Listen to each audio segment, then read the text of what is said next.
Hello, everybody. This is Sami here with the State of Craft, Mr. Dan Sutton, and it's the first State of Craft in just about a year and a half now where we're in person and not doing the Zoom thing. I'll intro you in a moment, Dan. Just going to do a few housekeeping things first, and then we'll get into it. So normally I have a spiel about the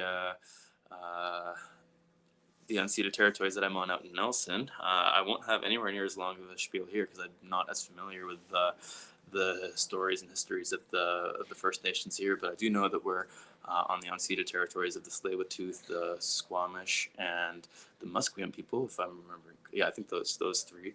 Dan confirms. I do share a bit more about the histories of the people in the land I'm on because I am familiar with it there. But so I won't share the stories here because I don't know enough about it. But very much encourage all of you to go out and learn about the First Nations on whatever land you are on, because that's the first step to any meaningful reconciliation, is actually learning about the history of what took place to the people who are on those lands. Today, we have Mr. Dan Sutton here. And we're going to be talking all about Stand for Craft that he has been working hard on for the past year or two, and learning all about any developments that have happened in relation to the Excise Duty framework. Before I introduce him and get into that, though, if you have any questions at any point for Dan or myself, we have a dedicated questions tab that you can go and put your questions in. We're on a tablet here, so it's not quite as conducive to interactivity for us. So most likely we won't see any questions until the end when we shift gears into that. Please do use the chat to interact with everybody else here, say hi and whatnot. We also likely won't be seeing that till the end just because of the way this screen size is limited today. But I see already one of you has said something because there's a notification there, so that's great. Keep on using that. Yeah, on the question side, if there's anybody who asks questions that you like, hit the upvote on it. At the end, we'll go through in order of most popular until we run out of time, run out of questions, whichever comes first. With all that being said, Dan. Sami, thanks so much for the opportunity today. We are here live at the Weedwork offices at 5th and Manitoba. Our beautiful Sunlab facility is in Maple Ridge in Wannock, as so many of you know, on Wannock Historic Territory, near Kwantlen Historic Territory, where we have some of those brothers and sisters that work with Tantalus Labs, many friends in that community, and super privileged to be in those spaces. But Vancouver is where our executive team, finance, some marketing people, some salespeople all hang out. It's where I got to come every day through COVID, this beautiful 5,000 square foot office, which is kind of old school and a sort of old art studio space. And I lived here alone while we were soldiering through. I slept in my own apartment, but my beautiful wife has the home office locked down, and that is non-negotiable. Yeah. So super stoked to be here with Sami today to chat with all of you and to chat about the state of excise reform, the state of craft cannabis in Canada, and what we aspire to for 2023. Awesome, Dan. Well, thank you for being here. Thank you for having me. I guess I should be thanking you for having me here, not for you being here. Thanks for being we're grateful on the for each other.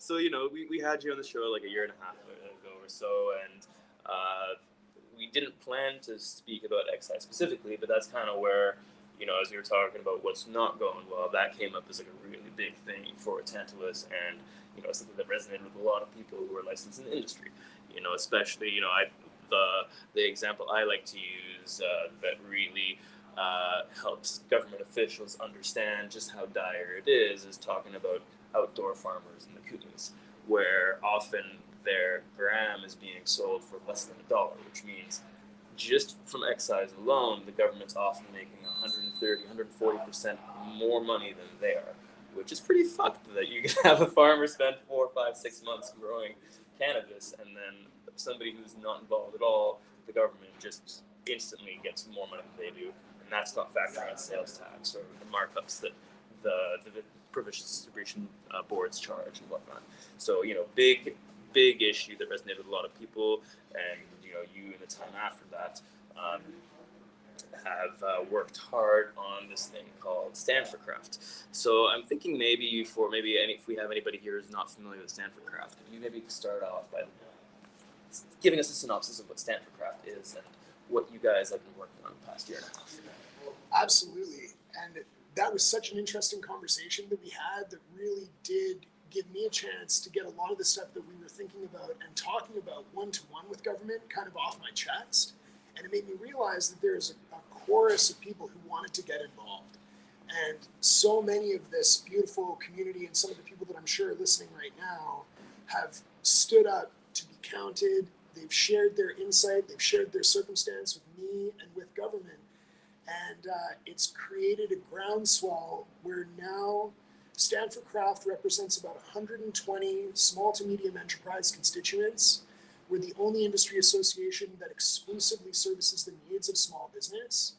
We take a pretty broad scope on what we define as small business because we want to be inclusive. So there are some orgs that are as big as sort of 100 employees, but most of the organizations that count themselves as Stand for Craft are sort of between 5 and 20 employees. Really true cases of craft, of micros, and of people who may feel disenfranchised by their lack of lobbying capacity, their lack of government relations resources. So the responsibility and the privilege to take on those voices and help echo those voices through federal, provincial, and municipal governments has been really core to our mission.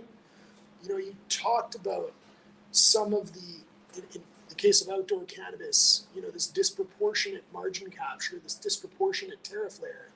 And that is really palpable in a few key pieces of evidence that we've been sharing with government. Right now, the harms of a miscalculated taxation regime that still reigns true from the beginning of the Cannabis Act are being disproportionately visited on small businesses. It may be true that 98% plus of the small businesses in Canadian cannabis cannot generate a break-even level of free cash flow. That is to say, their businesses are not survivable. They are on a crash course with insolvency. We've seen many businesses succumb to insolvency since the time we last spoke.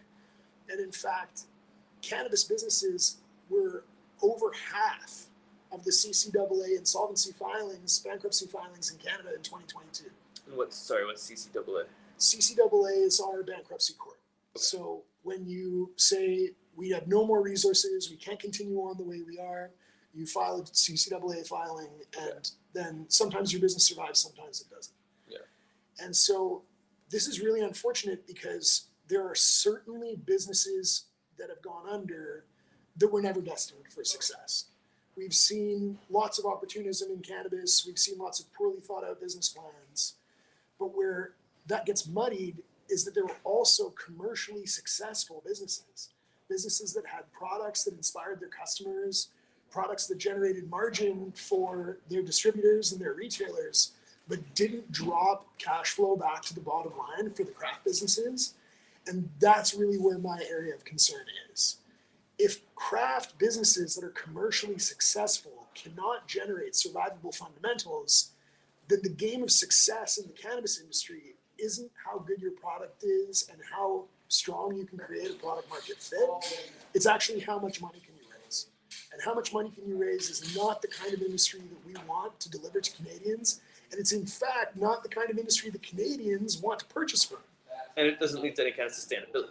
Because you always have to just keep chasing this more capital, then you're giving away your business more and more, or you're getting into debt more and more. And those aren't, some people are into that. Some people maybe are chasing a big old exit and all they want to do is pump up their value and then forget about their business. But I think most people that I talk in the cannabis industry, they really want to set up profitable, sustainable businesses with good impact, good relationships with their communities and their customers. And what you're describing here as a capital raising chase is not conducive to that at all. And it's not going to work for Canadian consumers.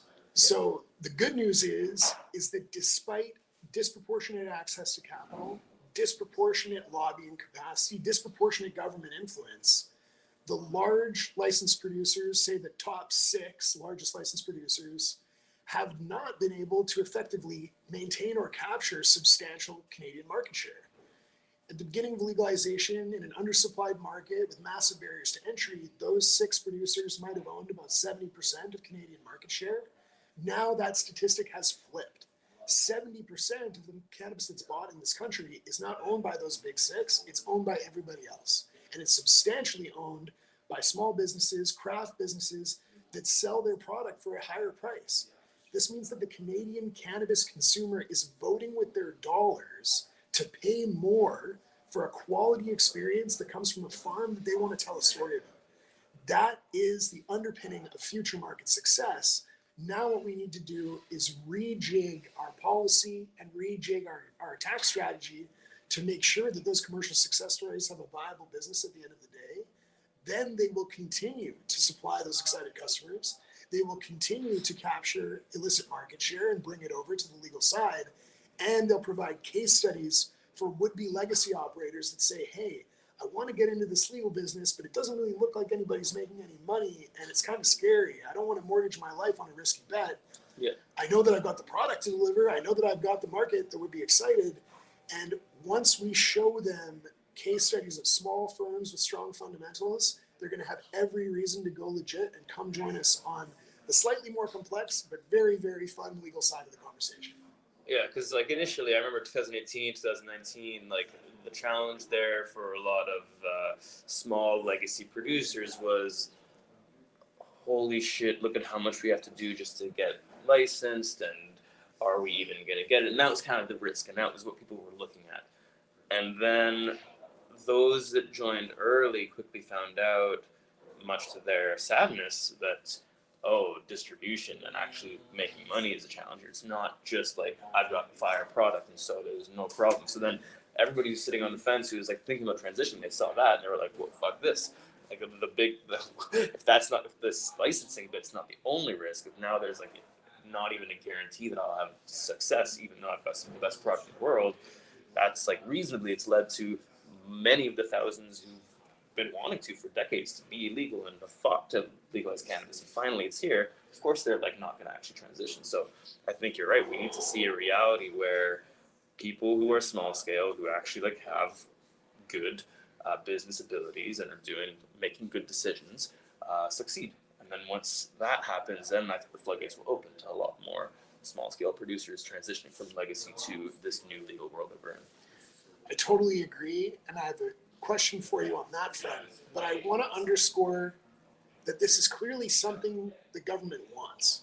Totally. Health Canada did a ton of work at the beginning of the Cannabis Act to ensure that outdoor producers got their cargo, to ensure that craft producers, micro producers had different standards of operations where you didn't need millions of dollars to come into the market.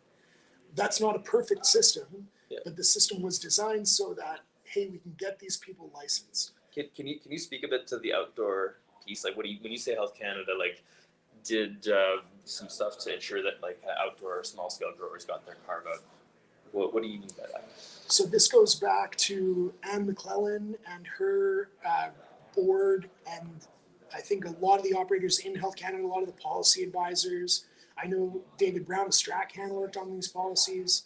Initially, it was sort of like in the MMPR context, the ACMPR context, we've got to have massive security infrastructure. We've got to have massive auditability. We've got to have massive quality assurance standards and regulatory standards that represented a substantial barrier to entry, specifically for outdoor, super complex to ultimately meet a pharmaceutical degree of quality assurance while cultivating plants in an increasingly natural environment without a lot of environmental control. And so the Cannabis Act was crafted with those people in mind. As I say, not perfectly crafted, and I think there have been iterations and there probably still will be and should be, but those opportunities to say, if we have smaller production volumes, we probably need smaller security standards. If we have outdoor production, we can probably concede some of the quality assurance standards that we have to meet at Sun Lab, for instance. And I think the ideology was strong. Some of the execution perhaps needs to be more finessed, but the greater concern is not getting these people on the playing field, but rather keeping them on the playing field. And that's the question that I had for you, is that you probably have unique insight into your Kootenay region, into British Columbia, as a historical cannabis cultivation global epicenter and hub. I've heard quotes of hundreds or even thousands of currently legacy producers that aren't making the transition. How many of those operators are you talking to? Are there really 2,500 potential growers that are still on the sidelines waiting to come over? Yeah, it's hard to know the exact numbers now. The numbers that I know are from 2018 because there was a pretty significant study done by Community Futures Central Kootenays, which is the one that's based out of Nelson. As I'm sure you and many other people know, they set up a program with funding from the BC government called the Cannabis Business Transition Initiative, with the intention of helping 100 legacy growers in the Kootenay region, in the central Kootenay region, transition into this new market because they knew what a devastating impact would be if the industry didn't transition there and follow kind of the trends of everything's moving towards legal. In the Kootenay region, cannabis has been anywhere from 30 to 50% of the economy throughout its history. So to lose that would be hugely massive and just fuck up the whole region. And yeah, so that's why that Community Futures branch made that program happen. Now, to make the program happen, to make the case for it, they did some pretty significant studies of the area. And so within about 200 kilometers of Nelson or so in 2018, they found there was about 3,000 operators in the cannabis world. Of those, 2,500 had a license of some kind in the ACMPR, MMA, or MMPR worlds. And of those, 2,000 planned to get licensed. Fast forward 4 years after legalization, only 15 have. So we're 15. 15 to 2,000. That's the ratio of people who were excited for legalization. Many of those were fighting for decades to legalize cannabis. It's a huge part of their lives. And I think that goes to show just how challenging it is for your average small scale person. And those numbers are comparable. I don't know about the exact volume of numbers, but elsewhere in the Kootenays, the ratio is similar. On the island, the ratio is similar. In Kamloops, in Lillooet, all the regions in BC that have historic legacy. In Lillooet, I think there's only 3 or 4 who've gotten licensed out of probably, I don't know if it's in the thousands there, but if not, it's in the high hundreds. So these numbers are pretty comparable everywhere across BC that has historic craft cannabis. How many of those, let's call it 2,985 who aren't licensed in the Kootenays are still operating right now? I don't know. It's hard to say. I can tell you that I regularly meet people who are still legacy, who are struggling and having a harder and harder time. And I meet people who have chosen to close their shop in the past year or two because it's just too stressful and not worth it for them anymore. But those people are still keen. They're waiting to see success. They have their shops still there and ready to go. They're just not operating in this moment, and they want to enter this market. They know that they have the skill to succeed here, but just for many reasons, excise being one of them, amongst others, it just does not make sense at this point in time. And you spoke about this being a thing that Health Canada wants. One of the mandates of the Cannabis Act was to eliminate the illicit market. The same goes for the BCLDB with their, I forget what the service plan, I think that's what they call it. The official 2023-2024 service plan is the BCLDB's mandate that they're given by the Department of Finance, if I remember correct, the Ministry of Finance here in BC. And in there, it's the same thing. They want to supporting small scale, supporting Indigenous growers is one of the mandates, and eliminating the illicit markets another one. And the best way to eliminate an illicit market is by allowing the people who are not involved with organized crime to transition in and welcome them as experts and people who create the product that people that consumers want and that they've shown that they want, as Dan illuminated earlier today in this call. And something, some of you guys might not realize out there, in 2011, the Department of Justice Canada did a study on just the level of involvement with organized crime that legacy producers have. There were 500 different, I don't know how I'd word this, 500 different situations where police got involved with some kind, they found a legacy operation, got involved with them in some kind of way. I don't know to the extent of what happened in terms of that police interaction, but the Department of Justice studied 500 different cases where the police caught somebody doing something illegal. And in these 500 cases, 95% of them had nothing to do, zero connections with organized crime. It was all community focused, medical focused, people who were really in it for the passion and the love, and just trying to help their community and support the loved ones in there. So that's a statistic that I'm sure shocked the government, and I'm sure surprises many people who aren't in the industry, that most of these legacy producers, they're not involved with organized crime. They're really community focused. And so I think it's imperative for governments, both provincial and federal, to bring these people in. That you will if 95% of the illicit market overnight became part of the legal market by being welcomed in, given a path to viability, there goes the illicit market. Like the remaining 5% that is the gangs, is the Hells Angels, is all the other organized crime out there. I don't think they'd be able to continue competing with the legal market if everybody else was in it. Super interesting. And the Stand for Craft ethos has been to not just welcome them in, but also ensure that the commercially viable success stories have survivable financial fundamentals to be able to stay on the playing field. So I come back to that. Also, we know there's sort of 900 licenses out there. I think this is a number that gets thrown around. A lot of the detractors for Stand for Craft suggest that the market is actually oversupplied. It certainly is oversupplied by commodity grade product and is being increasingly supplied with craft product. But when all of those operators that have experienced commercial success are universally absent break-even cash flow, this isn't a competition problem. This isn't an issue where the market will work itself out. This isn't an issue where, there's inevitable consolidation. Of course, there are going to be weak players that fall off, and there's no substitute for commercial success. You have to go out and win in the marketplace. Yeah. But that should represent a marketplace where maybe half or 75% of these firms are able to deliver survivable financial fundamentals while competing closely on price, not perfectly on price, but closely on price with their legacy market comparables. And so this is a policy issue. It's not a competition issue. We'll continue to see consolidation. We'll continue to see weak players fall off the playing field. But of those 900 licenses, there are only about 280 reporting issuers. Reporting issuers represent a CRA license. They pay their tax with their B300s every month, or when they can afford to pay it. And 280 firms is doing that. That's not a lot of people. Yeah. Now, sure, Canopy represents maybe 40 plus of those licenses under one reporting issuer. And so the more micros, the more small craft operators we see, the more proliferation of those reporting issuer licenses we'll see from CRA.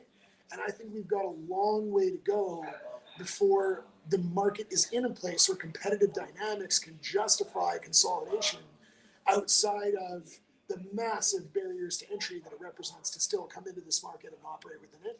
So to those detractors, I say, if you're telling me that free market dynamics are the thing that are going to solve this problem, then why are 98% of the firms absent break-even cash flow? That is a non-compute. You can't use a free market argument in a high barrier to entry, super complex regulatory environment.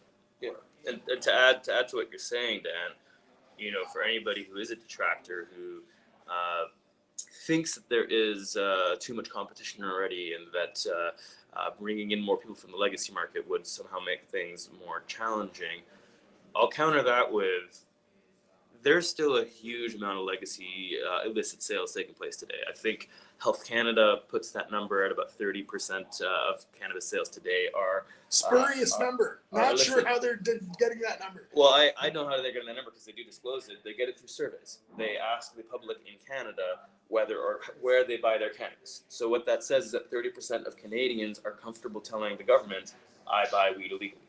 So really that number is a lot higher. The question is how much higher? No way to really know. Is it twice that? Is it 3 times that? I don't know. But at a baseline, it's 30%. I would venture it's double that. So maybe 60%. If, let's say, half of the illicit market, half of the legacy growers that have not transitioned come in, they're also bringing new consumers with them. Because these people have established brands, they have established customer bases and networks who like their product, and they're not people want to keep working with the same growers, want to keep using that same medicine that they've been getting for years. So it's not like the consumer base has become final in the legal market. That can increase too, as if we welcome in people who don't have connections to organized crime, have been working for decades in this kind of more community-oriented way, and want to do it legally and above board. And that was a majority of the people. Like, I can't think of this. Every single person I met in the Kootenays that has either historically been involved in legacy or is still involved today, they all want to be good standing citizens. That's why they fought for decades to legalize cannabis. And the sentiment that I kind of received, and actually you're reminding me, there's one particular person I want to bring in on a future podcast to kind of talk about that transition piece. He was super eloquent, kind of helping me understand kind of what it felt like back then. He was like, all of us were so excited. We couldn't believe it. It's like all of a sudden, this thing we'd worked on for years and years and years was happening. Legalization was here. We could stop saying we're farmers without disclosing anything else. We could stop hiding who we are, stop worrying about our kids being taken away from us. And then the regulations came out, and just all of our hopes were dashed, and we just felt so blindsided, and like just hope was lost. And that was kind of the pervasive feeling, at least for the Kootenai farmers that I've been getting to know. And I think that's really sad. And I think we can change that. I think we can come back for that.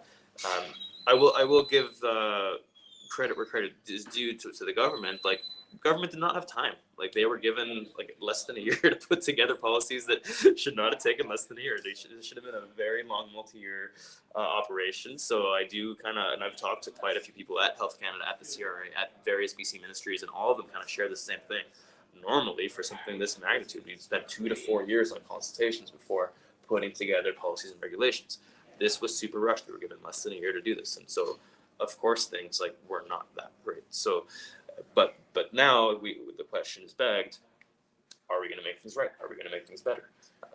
And we do have 4 years of data now. Yeah. And we have seen a ton of feedback from industry, a ton of recommended adaptations to policy to better reflect the current market dynamics. So you mentioned hope. Let's talk about hope. That's a good segue, because through this Stand for Craft journey, I've been really privileged to make a diversity of inroads with stakeholders in government who I really believe want to get this right. Not everyone is a detractor. Perhaps the overwhelming majority of government advocates, they want to see evolution, change, and iteration. So our journey from Stand for Craft has taken us into Federal Finance Ministry, Health Canada, CRA, which is overwhelmingly concerned. Interestingly, CRA are some of the most responsive people when I go out and talk, because CRA is currently owed over $100 million by the Canadian cannabis industry. Where are they going to get that money from when firms can't rub two pennies together to keep their lights on? It's a big concern and consideration. We've also been substantially supported by the Innovation, Science, and Economic Development Ministry. And they have some of the strongest advocates for evolving policy towards more effective industry participation. We've got provincial ministries that are advocating, finance ministries across the country that are saying, hey, we've got a bunch of small businesses, legal small businesses that already exist in our jurisdictions. And although we might be enjoying these great tax revenues, we're taking away from the cost of these businesses keeping operating in rural and suburban jurisdictions where we really want employment centers. Yeah. So this has created a stakeholder map of probably 60 odd, groups of people that I reach out to every time we make an update, which, much to their chagrin, I'm in there like a dirty shirt as often a couple times a week. And what's happening now is over the last 90 days, I'd say substantially since Grass on the Hill in Ottawa on October 17th. On that day... And sorry, I'm actually not familiar with what Grass on the Hill is. Could you... Absolutely. Give me insight for that? Grass on the Hill was orchestrated by George Smitherman and C3. They had a bunch of different industry representatives from large LPs, from small LPs, from ancillary businesses, go to Ottawa, meet with CRA, meet with finance, meet with a variety of different stakeholders in the cannabis file, and make our voices heard. We were heard by the bureaucratic layer, the people that are doing actual policy advisory, and we were heard by a political layer. I would say we didn't see a ton of politicians in that room that we would have liked to see, but we saw some heavy hitters that have influence and have a vested interest in the success of Canada's great legalization experiment. And on that day, the health minister and the minister of addictions made a statement where they said that the two core goals of legalization, they narrowed it down because I think originally there were a few more than that, were to effectively displace the illicit market and take money out of the hands of organized crime, as well as to create a diverse and inclusive industry populated by both large and small firms. So when that quote came out, I jumped on it. We all jumped on it. And we're like, large and small. That means and small. Yeah. And small business obviously is the core of Canadian employment. 95% of Canadians are employed by small business. And it is the core of the cannabis supply for consumers that actually buy the weed. We've got a lot of cannabis that people don't want to buy from larger producers. And so and a lot of these larger producers have figured out, oh, we don't know how to grow good weed. And so they've shifted their models to buying from smaller producers instead. Which I say to any small producer on this call, if a large producer wants to overpay you for your cannabis, get it while the getting's good. They will not have money forever. So get that stuff and you can work yourself into it, Brand, but I digress. So over the last 90 days, we have submitted a variety of shorter form briefing notes, economic primers, market data. We did a really great survey with Stanford Craft constituents where 80 firms were asked qualitative questions about the health of their business financially, about their future prospects. Unfortunately, the results of that survey were pretty grim. Not a lot of people with much hope or optimism through 2023, but then we were able to share that frontlines insight with all of these diverse group of stakeholders. And while no government stakeholder is going to give any assurances, we do know that there are recommendations being made. We do know that this expert panel that's chaired by Morris Rosenberg is listening to business concerns. They're not just here on a public health and safety mandate. They are very interested in the success of small business. They're very interested in policy that can further empower those rural employment centers. So sorry, is that expert panel that you're talking about, is that the official 3-year Health Canada review panel that you're talking about there? I'm not sure if it was termed the Health Canada review panel, but that is one of the groups. There's also a separate ISED panel, which is still yet to be announced, that will involve more industry representation. That's the one that was the innovation director person was talking about at Lyft. Right, that's exactly right. Okay. So a couple different advisory groups that we're currently advising and that others are making their voices heard with, that are delivering messaging to the right stakeholders in Ottawa.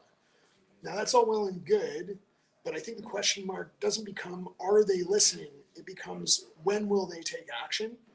And so we know that there are recommendations being made that could inform policy changes as quickly as Budget 2023, which is announced generally in late March or early April. That's an optimistic time horizon. I certainly wouldn't bank on it. Yeah.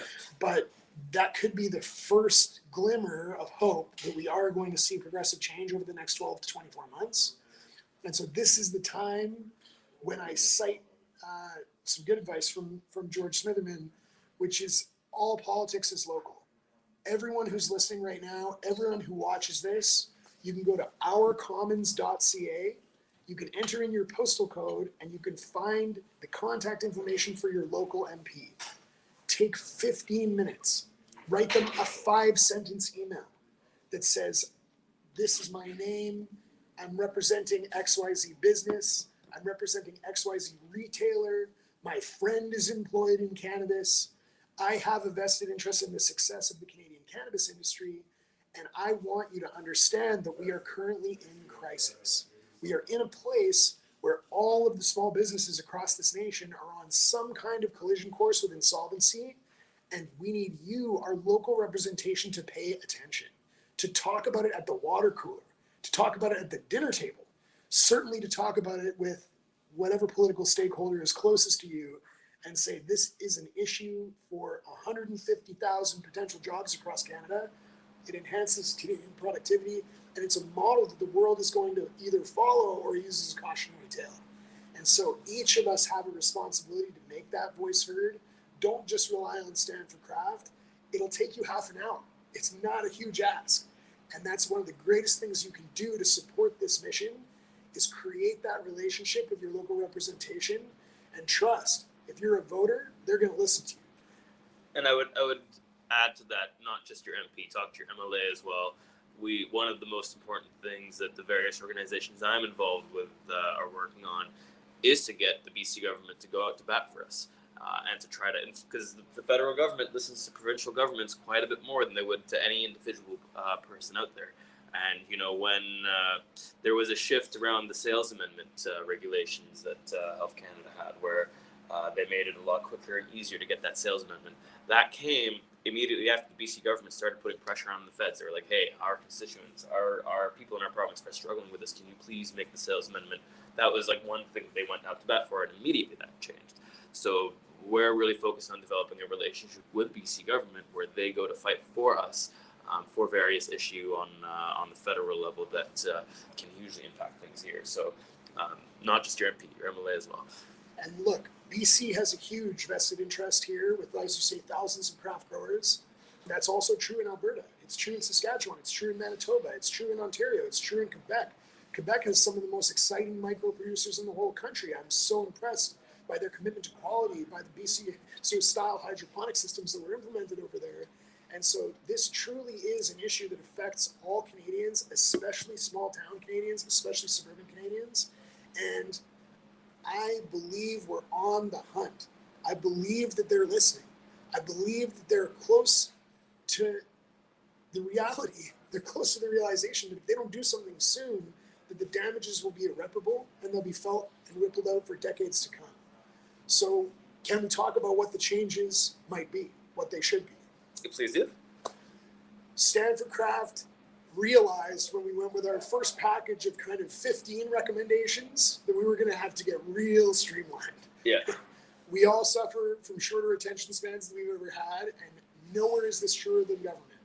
I was told by one of the most influential people in the House of Commons that government is always reactionary. They're never going to be proactive. They need to see an issue, see it as a straight line fix, and understand the core things that they need to do to change and shift. So Stanford Craft, for Budget 2023, which is our sort of shortest term time horizon, has landed on 2 core recommendations for change. One of which is not going to surprise anybody. This is something that is advocated for at all levels of the Canadian cannabis industry. Big LPs want it, small LPs want it, C3 wants it, Stanford Craft wants it, and that is the elimination of the dollar per gram minimum. The dollar per gram minimum on tax was based on an egregious miscalculation of wholesale price. It was drawn partly from the perception of wholesale price around medical cannabis in the MMPR, which was substantially undersupplied, and then it was also drawn from public seizure documents around enforcement organizations that put $10 a gram down as a street price. That might have been true. It's not really true. If you seize 1,000 kilos worth of weed, it's not worth $1 million. It's just not what it is. But that $10 per gram wholesale price assumption was never actually achieved in Canadian cannabis. At the beginning of the undersupplied market, that price was around $8.25. Today, it could be $4. It's really, the price compression has been extreme. So we need to move away from a base level of dollar per gram taxation and just stick with a floating percentage. As I say, this is advocated for at all levels of the cannabis industry. It really is good for everybody. It'll be probably disproportionately better for the larger LPs, but we'll come back to that. We move to a floating tax percentage because then as prices fluctuate, taxes fluctuate. Average price goes down, government makes less. Average price goes up, government makes more. That's the first of our recommendations for amendments. And as I say, it likely disproportionately benefits larger LPs. A producer like Pure Sun Farms, they're paying tens of millions of dollars a year, maybe 100 million plus at some point for the current tax model. And that's not sustainable in their aspirations to convert users to their ounces versus buying a illicit market ounce that's like $50. So if we do that and we do that alone, it would be a win. But unfortunately, I don't think it does enough to address diversity and inclusivity aspirations, to address an even playing field for small producers. So the second piece of the recommendations that we've made, once again, targeting the shortest term change that we can make, is the introduction of a graduated taxation scale. This is something that we've seen perform hugely successfully in what was termed a rural renaissance of Canadian beer and wine. It's perfectly noted in the beer industry, where producers under a certain production volume, for them measured in hectoliters, are taxed at a lower percentage tax rate. And as those producers grow, they ratchet up their tax rate. Small producers might be taxed at even 0% or 2% excise tax. Then you get into the Molson, Labatt, Coors, and they're taxed at a far higher percentage. And what this does is it effectively accounts for economies of scale. The bigger you are, the cheaper you can produce. Pure Sun Farms might produce cannabis for a third the cost of Tantalus Labs, and Tantalus Labs might produce cannabis for half the cost of a micro producer. So let's treat those businesses differently. We already treat them differently in the way that they're regulated. Let's treat them differently in the way that they're taxed. And the ripple effect of this is that small producers will have an advantage on the playing field. They'll be able to proliferate rural employment. They'll be able to proliferate market entrants that might not come from high capital access or might not, have an advantage on navigating the high barriers to entry.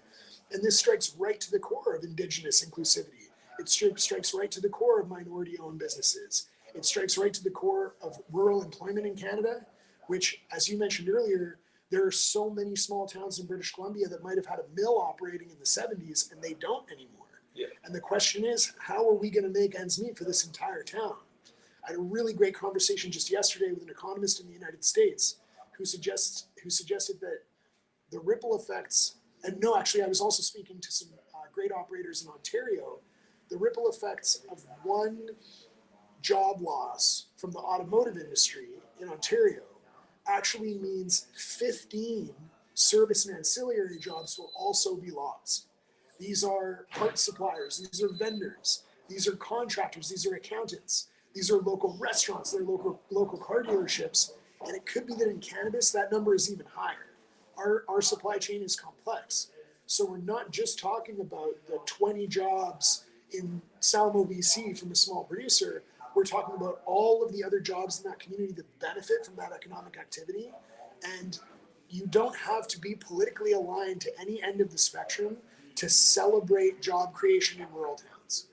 Job creation in rural towns will be the metric of success for the Canadian economy for the next, I don't want to say 100 years, but the next 50 years.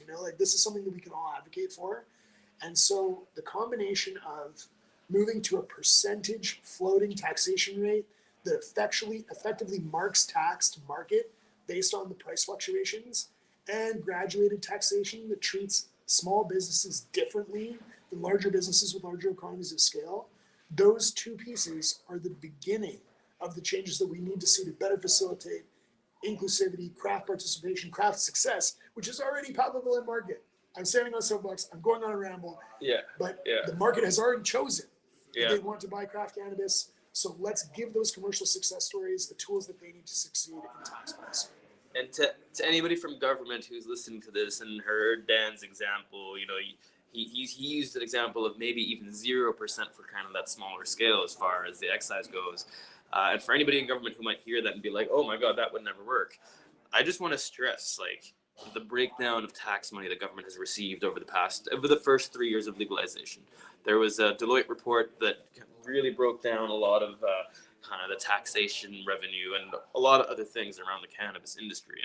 And what they found in their research was in the first 3 years, there was about $1 billion worth of revenue that came to the government through the excise program. But there was $15 billion that came from all other forms of taxation: property tax, corporate tax, employment tax, sales tax. So even if the entire industry was charged 0% tax as a whole for every single producer, and I'm not suggesting that, I don't think that's the right way to go forward, but if that was the case that was undertaken, the overall revenue that the government would receive would go up hugely, because now there's a lot more opportunities, a lot more ability for people to actually make ends meet, a lot more opportunity for people to transition into the market, and the overall pie goes quite a bit. If we double the size of the market, for example, that 15 billion, we lose 1 billion, that's down to 14 billion, or sorry, 16 billion total. So the 16 billion becomes 15 billion, we've lost a billion, but we've doubled the market, so that's 30 billion. So we've actually gained 14 billion by removing excise. So it's not an unreasonable thing to have, at the lowest gradation, have it as low as 0. And I personally, I'm biased here because Certicraft, we almost exclusively work with the smallest scale customers at this point, though we have an increasing number of larger and larger producers, which is really exciting. But for the past 2 or 3 years, we've exclusively worked with craft growers, and we have over 100 of them that we work with across Canada.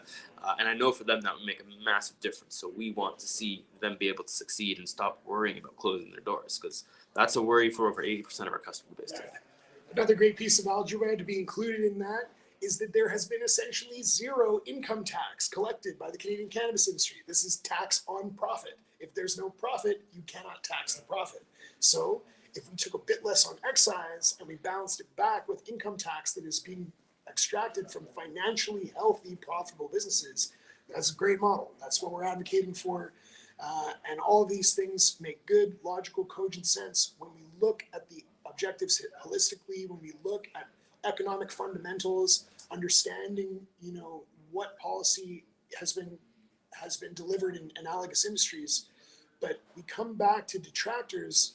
The detractors aren't people that are deeply insightful and educated about these particular issues. They're people that are looking at the surface level of this and saying, we always knew there'd be consolidation. We always knew this would be a bubble. That might be true for the large LPs and the stock market and all those things, but lost in that messaging are the hundreds of currently participating and would-be participating small businesses.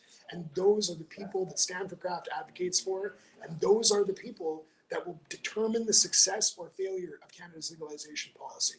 So let's lace up our boots, go talk to our people, and drive change that the next generation of cannabis entrepreneurs will capitalize on. Dan, I've got a question for you. At Lyft's conference this past weekend, I was talking to a few different people about excise reform and this kind of stuff. And something that I actually heard a few times, which I was a little surprised to hear, but kind of having had that perspective shared with me now, it kind of makes a bit of sense. There's a bit of trepidation amongst people involved on the policy advocacy side of smaller scale farmers that the federal government is kind of seeing this excise reform thing as this is the one thing that we can do, and then we can forget about this industry because it'll fix their problems, and we can just forget about this file. And the fear is if that happens, then a lot of the other barriers that exist on the policy regulatory side that are inhibiting these small scale legacy growers from transitioning into the market, that they will now not be addressed. And even though on a financial level things make sense, there's still going to be substantial barriers to entry for small scale players that were the people that are the reason that legalization happened in the first place. These are the people who went out with blood, sweat, and tears and jail time to fight for this cause, and yet now they're not able to enter this market. Do you have any thoughts on kind of that potential reality? And if so, yeah, what curious to hear what you think about that. Definitely. And so I don't think I've heard that messaging from government personally, that this is a one and done solve. The reason why Stand for Craft is so laser focused on tariff layer, deadweight loss, how to create financial sustainability, is that is the underpinning of the course correction that's so imminently needed to keep the successful firms on the playing field. But from there, our constituents have a ton of diverse issues, a ton of diverse insights on the things that could be adapted, shifted, iterated in order to make for more effective and more inclusivity of small business. And so we see these core issues as the things we need to get done in the next 3 months. That's the stuff that needs to happen immediately. But me personally, I'm stuck into cannabis activism now. This is my career. I've been around the cannabis industry a long time, but I'm a pretty young guy still. And so I really hope that if we demonstrate that healthy advocacy, healthy data sharing, and good political discourse can demonstrate forward motion on these topics, then what do I do to my responsibility of the Stand for Craft constituents? I go back to them and I ask, what are the core things that you guys want to see iterate? What are the core things that you guys want to see evolve? Then you take, as much consensus as you can get, you find the highest priority issues, the most hot button issues, and we'll continue this discourse and continue these conversations. There's also, the caveat to that is that the government isn't going to bend over backwards for the success of any individual business. Yeah. We've got to appreciate that they're looking at this in the aggregate, they're looking at this in the whole. And so how can we have the greatest benefit for the largest number of people is always going to be the question that they ask. And so as long as people are mindful that the government doesn't exist to ensure the success of any business, and that any policy iteration is going to drive value to commercially successful operations who've won in market or can win in market, as long as that's broadly understood, then the negotiations are reasonable, and people will open their ears to front lines advice from those of us and those small producers that are in the trenches every day. I'm curious about your experience with the innovation. I said, what's this stand for again? Innovation, science, and economic development. Yeah, I'm curious about your conversations that you've had with them. Like, if you can disclose kind of the vibe that you've received, like how would you describe like what their attitude's been like, what their vibes, like how they're approaching this whole thing? And before you continue, just to kind of give some more information, my understanding, and I'll ask Dan to confirm this here, in budget 2022, a whole bunch of people in the cannabis industry wrote to the Department of Finance to be like, hey, there's these big issues happening here. I know that myself, in my capacity as a founding member of the Kootenay Cannabis Council, we put together a big letter that we got 60 different LPs across Canada to sign and submit. Dan, I'm sure you guys did something similar with Stanford Craft to get that onto the budget. And cannabis was mentioned in a pretty significant way for the first time in a federal budget. And they committed to creating what they called a table to basically hear and communicate and engage with the cannabis industry to learn how to shift things to better address the realities that we face. And my understanding is that I said this innovation, science, and economic development group, it'll take some time to get that down, that they are the organization that's basically being tasked with creating that table and creating that dialogue. Is my understanding correct there? That is correct. And ISED has now got a dedicated crew of people that are actively interfacing with the cannabis industry. One of the most influential leaders in that community is a name that many of you will know, Eric Costin. He spoke publicly at LIFT, and he also was involved in the cannabis industry since the outset of the MMPR regulations. So he's an individual with very deep insight, and he stood up at LIFT and said, ISED's mandate is to be here to listen to industry. ISED has a focus on cannabis now, and they are receptive to information and insight from the front lines. I've had the privilege of speaking with Eric many times. I believe he is a genuine advocate for progressive policy iteration. I don't want to put words in his mouth, but he is someone who understands the political value of cannabis legalization in Canada and has a vested interest in seeing it through. And so ISED is open for business when it comes to at least making our voices heard.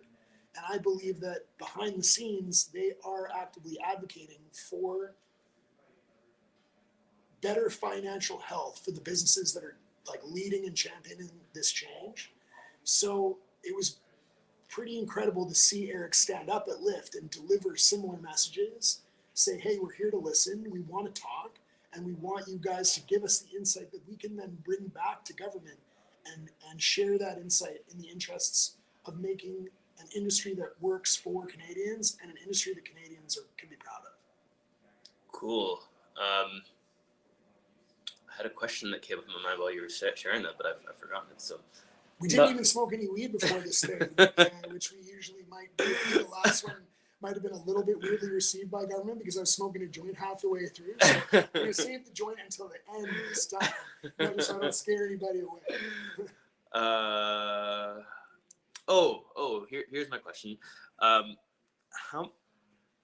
how much influence do you feel like ISET actually has? Like, what kind of, is it more like they're gonna like recommend things to other ministries, and then it's kind of up to the other ministry if they want to do it or not? Do you think they can like put their foot down and say, no, this is how it has to be, and then that's how it has to be? Like, what's your sense on that, if you know the answer to that? So my kind of coming of age experience in my interactions with the government was at the outset of Stand for Craft, I was constantly seeking the decision makers. Yeah. Find me the decision makers. Find Yeah. me the influencers. Find me the people that can say, I don't know if it's Justin Trudeau, this is what we have to do. Yeah. Those people don't exist. Yeah. So influence is a funny thing in government. Yeah. You can develop a chorus of activism. You can develop a chorus of advocacy. And that is still going to go into kind of a nebulous place where there's black boxes all over the place. ISET definitely is the front lines of interface with industry from government in any industry. So ISET also has diverse files. You know, they're talking about telecom, they're talking about automotive, they're talking about all these different employment centers across Canada. And certainly when they raise their voice, people listen. But that always is going to flow through filters of decreasing transparency and decreasing accountability to the extent where it goes into the Prime Minister's office, the parliamentary cabinet, and behind closed doors, they're going to make some judgment call.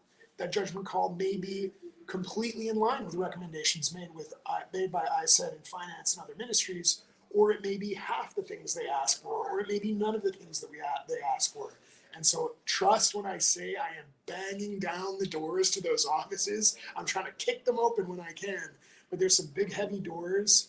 And that's why none of this comes with any guarantees. None of this comes with any assurances. All we can do is supply them the best data, the best insight that we can, and hope that logic prevails at the last dying moments of those decision-making processes.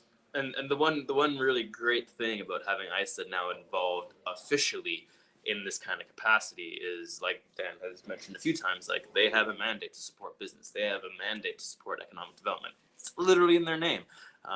Whereas Health Canada, the main regulator in the cannabis space, they have zero mandate to support business, zero mandate to support economic growth. So it's kind of like this mismatch where you have the regulator, as they create the regulations, they have zero impetus to ensure that businesses are really viable. Now, the excise program that we're talking about isn't in Health Canada's hands, but still, that's been a big issue that we've had historically in this industry, that the operator on a mandate level doesn't have a mandate to support the growth of business and to support all the things that we're talking about here. That's very true, but we do have Health Canada's minister saying that they want to create an industry that has large and small players. That's on the record. It's on the document. I think Health Canada are inevitably some of our strongest advocates, for sure, and they carry political favor for sure. And Health Canada wouldn't have gone to all of the trouble to make sure that craft, micro, outdoor can get licensed if they didn't hope that those participants would be in the market long term. So kudos to Health Canada. I've had my fair share of qualms with Health Canada, and Health Canada is a very different animal than when we started the MMPR a long time ago. But Health Canada has done the work to get so many of these licensees onto the playing field. They've evolved substantially, and they carry a huge cost burden. You know, Health Canada in the cannabis context is actually a very well-funded and well-populated ministry. And so now the question is, how can we take that work and transform it into policy that allows those commercially successful, viable players to stay on the playing field? And that's the next step of this policy iteration for sure. I think that's 100% true, and I would add to that to also have a focus of how do we allow many of these legacy community-oriented operations that want to come in and have been wanting to come in since well before legalization. How do we allow them to come in too at the same time?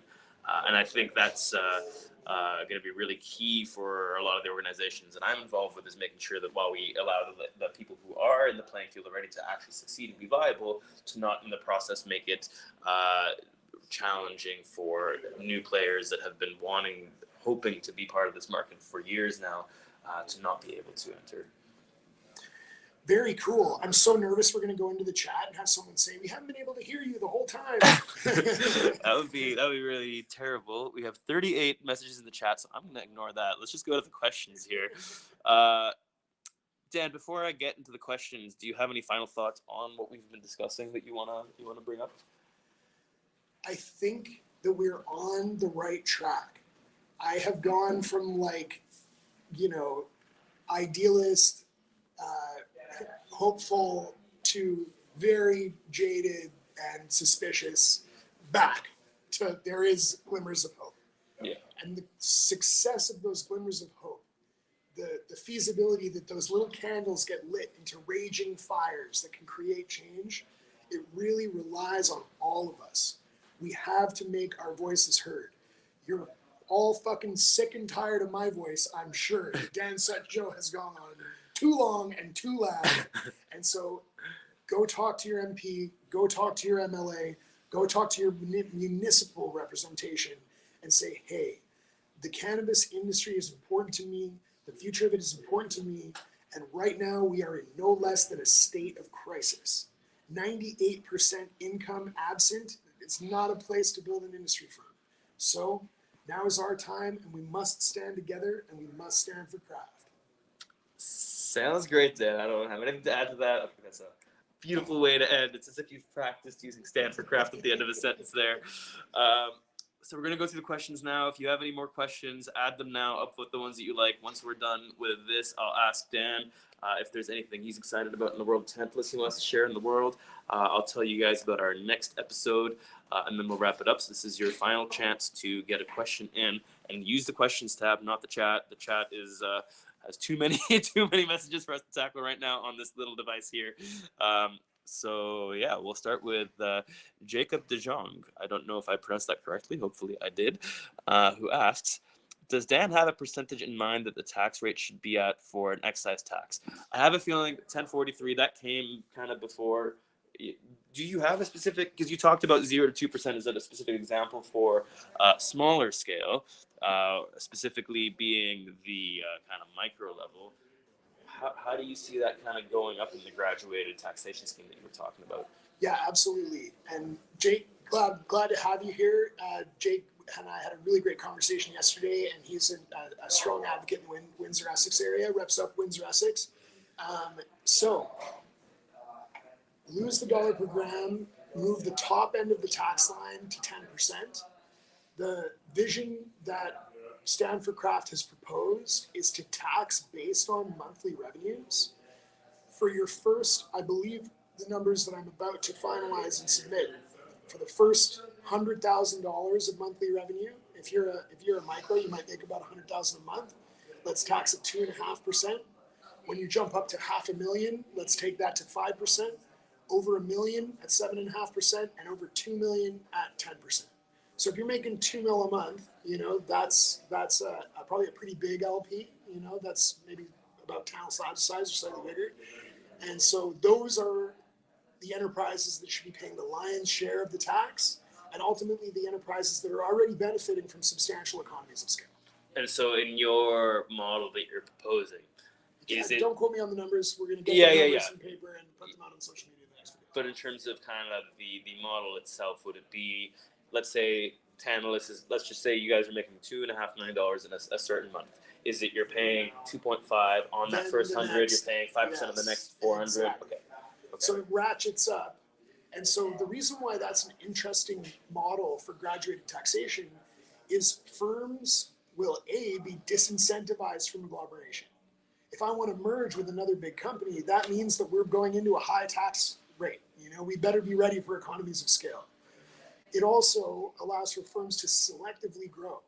Are we going to be an awesome craft scale grower and that's all we're going to do and we're going to benefit from higher margins based on lower tax? Awesome. That's our wheelhouse. That's what we want to do. Oh, I want to double the size of my footprint and grow a bigger facility. Well, now I have to jump up into a bigger league for tax.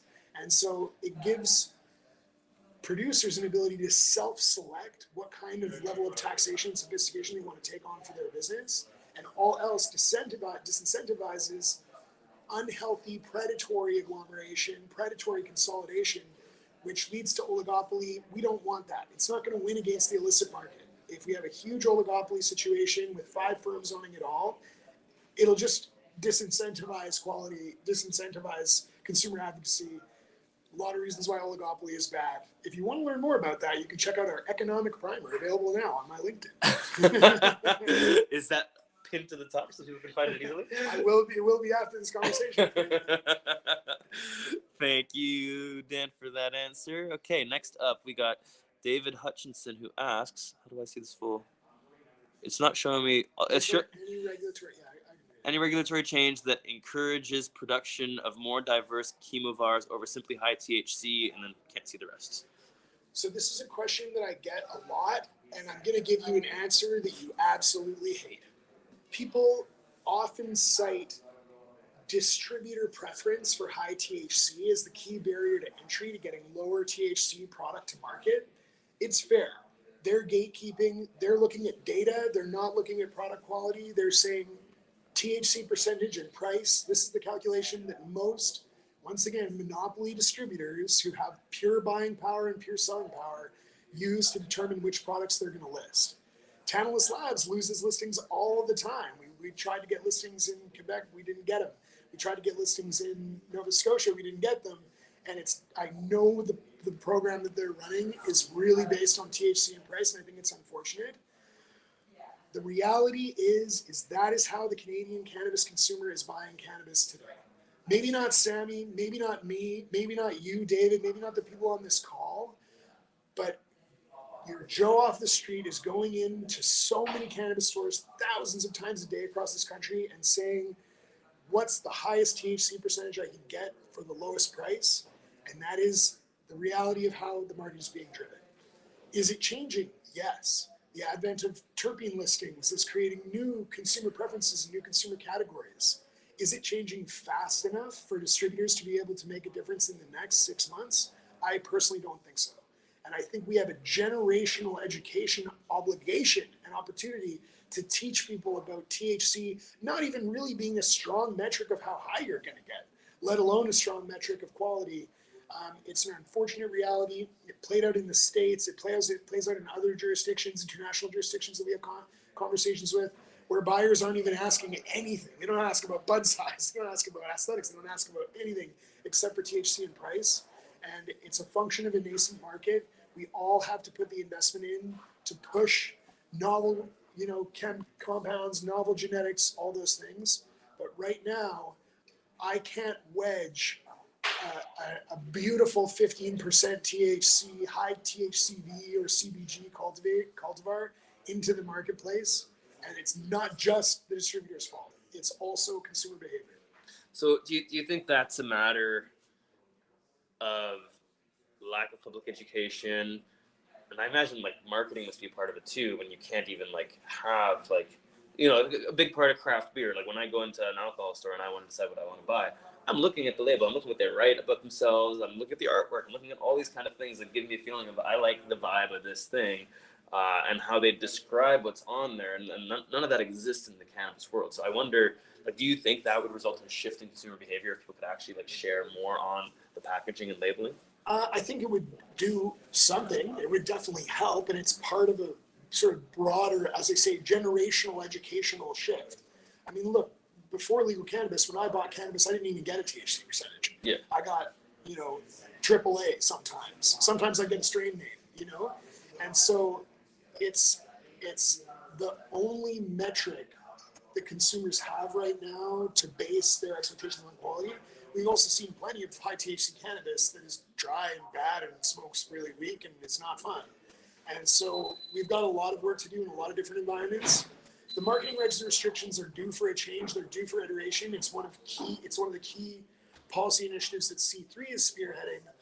And the only caveat that I would add to that is that marketing regulation being placed at a higher priority level than excise tax change is a dangerous thesis, because the beneficiaries of marketing regulation and restrictions iteration will be substantially concentrated in large LPs. Yeah, people who have money for a big marketing budget. Tantalus Labs doesn't spend a lot of money on marketing. You know, we like to spend money on community events. We like to spend money on advocacy in stores. Hell, I'll go flip burgers outside a store and chat people up all day. Like, that's a fun thing to do. What we aren't going to do is national bus stop campaigns. That's for Organogram. That's for Canopy. And if marketing restrictions change, be prepared for a huge influence and messaging direction coming from firms that can afford to spend tens of millions of dollars a month on marketing. And I think they will be the ones controlling that marketing narrative. So I'm not opposed to marketing regs and restrictions changing. I just am very conscious that will concentrate benefit with the large LPs, in my view. How would you approach educating the public on cannabinoids broadly, terpenes broadly, that THC is not like the be all end all? How would you approach that if you could do whatever you wanted and nothing was stopping you from making that happen? People would be strapped to chairs in classrooms. No, I would do it the way the Tantalus Labs has always done it, and that's hearts and minds one at a time. When we take someone that's used to high THC, low quality cannabis, and we show them a lower THC cultivar from us, that has a unique terpene profile, that has a beautiful moisture content, that's well treated and hang dry and slow cured, they can feel the difference as soon as they touch the bud. They can feel the difference as soon as the smoke enters their lungs. And it's the kind of thing that requires an ambassadorship, a welcoming and inclusive process and mindset that can be absent sometimes from growers that are used to just sitting in a grow room on their own. You know, when we bring cannabis users that are not used to chemomar differentiation or to the different cultivars that even we have in our portfolio, and we show them that cannabis can be many different things. In terms of its chemical composition, it's like way more variable than wine grapes or coffee beans, you know? It requires sitting down and educating in a welcoming and interested way. Yeah. You know, that's a lot different than saying you're an idiot for not caring about these things. And I get it. The gatekeeping around Cannabis Insight is sexy. I'm cool. I know things other people don't. But every time you bring someone new into the fold, you got to treat them like a newcomer and welcome them in. And that's lost on a lot of cannabis people, I'm not going to lie. Okay. Let's see what we got next here. I think this is our final quote. Oh, no, we got one more that Jacob asked again. Kendall Reed, this is annoying that we can't. Okay, I'm going to read what is visible. We'll see if there's enough to go off of. Kendall Reed asks, what are your thoughts on outdoor micros getting a bigger square foot grow space compared to indoor micros as... No idea what comes after. Bigger square footage for outdoor growth. So this is an issue that I'm not substantially across. Tantalus Labs doesn't have outdoor in its own supply chain. I talk to a lot of outdoor growers, and so we see this question a lot. I want a bigger footprint. If I could just grow a bit more, then I could make more money. I think we're kind of coming at the other side of the equation and saying, well, let's maximize the amount of profitability from the existing square footage that you can have. And the algebra that you've got to run through your mind is whenever Health Canada looks at micros, they say, okay, we can justify a lower security cost, a lower quality assurance barrier, because there's not so much potential for diversion. You know, 600 kilos a year, whatever the limits are, that's not a substantial risk or as substantial of a risk as Tantalus Labs might be at 3,000 kilos a year. So if you're going to argue for more square footage, you may then have Health Canada come back and say, okay, fine, well, we're going to have higher security barriers. So I think that it's a worthy conversation. You just have to appreciate the regulator's disposition around their extreme fear of diversion, which I understand is happening. There are plenty of LPs that are kind of on their last legs finding ways to shave off their harvest and kick that out the back door. And that's unfortunate. It happens way more prolifically in other jurisdictions. But the more you want to grow, the tighter your scrutiny is going to be. And there's nothing that's going to change that. Yeah, I mean, I know the BC Craft Farmers Co-op, one of their agendas and things that they're trying to realize from a policy perspective is they want to double the micro limit from 200 square meters to 400 square meters. And that's where, according to all the research they've done, all the conversations they've had with farmers, that's kind of where it starts to be really financially viable for kind of the small scale operators. Do you think that jump from 200 to 400 square meters would, which is I think roughly 2,000 square feet to 4,000 square feet. It's not exactly that, it's a bit bigger than 4,000 square feet. Do you think that's enough that Health Canada would want to make a big difference in terms of the security aspects of those facilities? You know, I probably can't speak on that with any level of accuracy or insight. What I'm interested in is if excise tax policy changed and processors were paying less tax, and processors then were incentivized to pass those savings on, at least to some degree, to higher margins for their wholesale buying. Like wholesale prices have fallen off a cliff. You know, when we first started looking at wholesale discussions, premium cannabis could easily be $3.50 or $4 a gram wholesale. Now that's more like what it is duty paid landed cost. And so I think that more profitability per gram is the first step that Stand for Craft is taking. And then if that doesn't play out, then, you know, we're listening to our constituents. And if advocacy around increased canopy limits is the next part of that solve, then we're interested in unpacking that. Okay, no, I was going to see if anybody had asked that question in the chat so we can see the end of it. Last question we got here, and then we'll wrap up. Jacob DeJong asks again, are there any changes to marketing that we may see coming down the pipeline with Stand for Craft specifically? True. So, as I've said, Stand for Craft is deferring marketing recommendations and changing restrictions to C3 that are way further across that issue. We've been laser focused on excise policy. One message repeated 1,000 times, that's the core of our mandate right now, and it's what we've been working on super hard. And so I would answer this question with another question. Are the current restrictions as restrictive as you think? Go to the Tantalus Labs Instagram right now. We've completely overhauled our strategy, how we talk about products, how we talk about marketing. And we haven't been accused of voiding those restrictions by Health Canada. We haven't been taken down by Instagram, which is another huge risk. So if I had a micro and I was thinking about how I would go and market, I would be way less interested in broad advertising opportunities, putting up billboards and radio ads. I'd be way more interested in developing a tight-knit network of retailers that are really strong advocates for my product. With opportunities like Farmgate and direct delivery in British Columbia, for instance, I can now have a cohort of maybe 20 of my most specialized, most interested stores. And those stores are going to have my most specialized and most interested customers.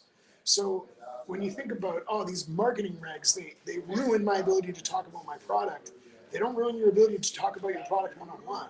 They don't ruin your ability to share a joint and talk to somebody about what makes it unique.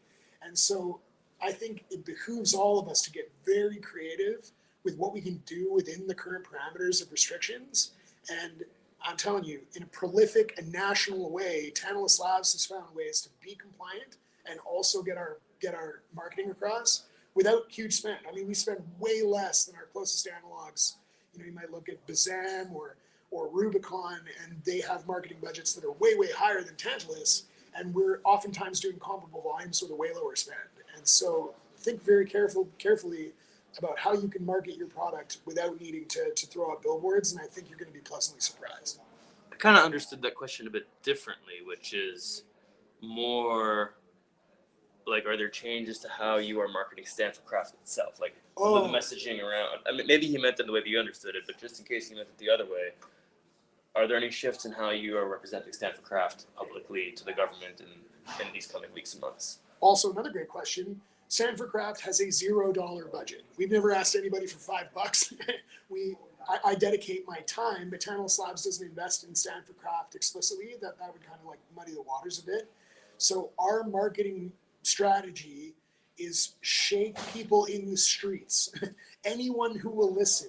Like I say, our stakeholder map now represents CRA, Health Canada, Finance Ministry, ISED, provincial ministries, provincial finance ministries, LDBs across the country. Like, you know, we have advocacy from groups like the AGLC. We have advocacy from groups like Ontario Finance Ministry, the BC LDB, because they represent, they want their suppliers to stay on the market. You know, they want their suppliers to continue to succeed with them.